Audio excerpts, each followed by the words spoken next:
Bonjour. L'évangile d'aujourd'hui nous dit, 6 jours avant la Pâque, Jésus vint à Béthanie, où habitait Lazare, qu'il avait réveillé d'entre les morts. On donna un repas en l'honneur de Jésus. Marthe faisait le service. Lazare était parmi les convives avec Jésus.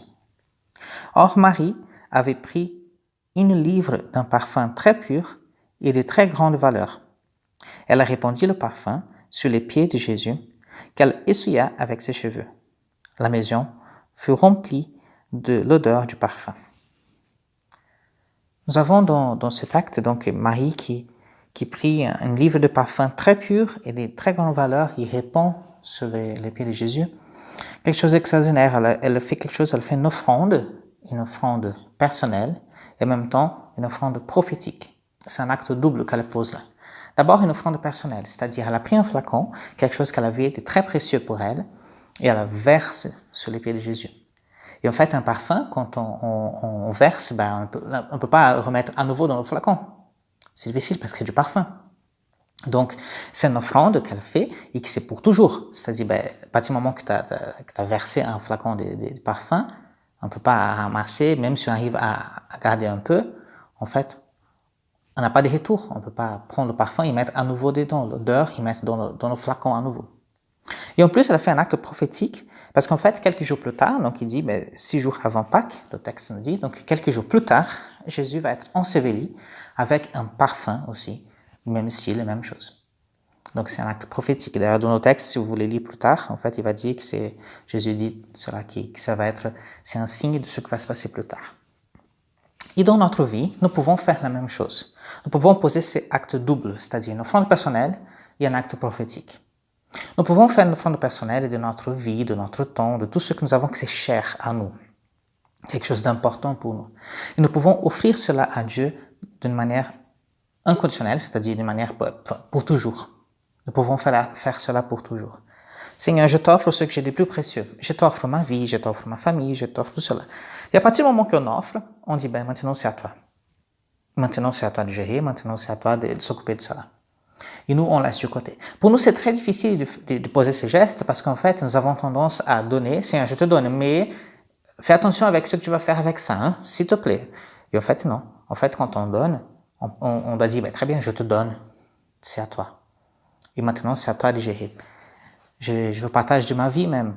Quand je dis, Seigneur, je t'offre ma vie, après je reviens, non, mais Seigneur, tu vas, mais là, non, mais regarde bien, mais attends. Non, en fait, à partir du moment qu'on a donné la vie, on a donné notre vie en tant que prêtre, en tant que sœur, en tant que consacré.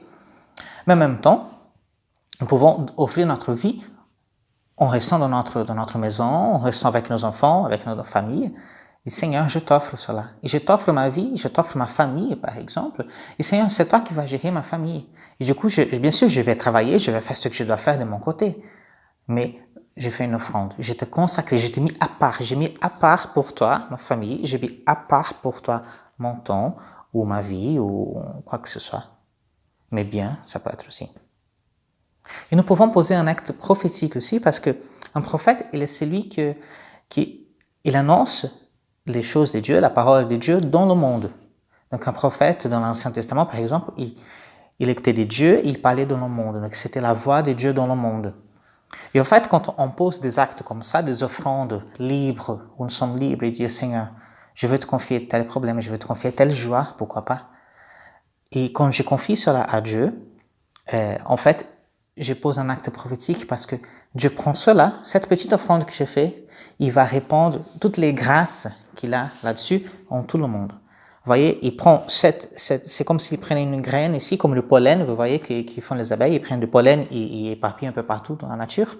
C'est comme si je prenais ce pollen, que c'est cette ma petite offrande, et en fait, il va faire féconder dans toute la terre.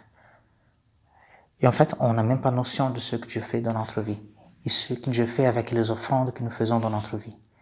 Vous voyez, une petite offrande quotidienne, ou quelque chose qu'on fait, qui est un sacrifice qu'on offre à Dieu, surtout dans ce temps de carême, et dans la semaine sainte où nous sommes.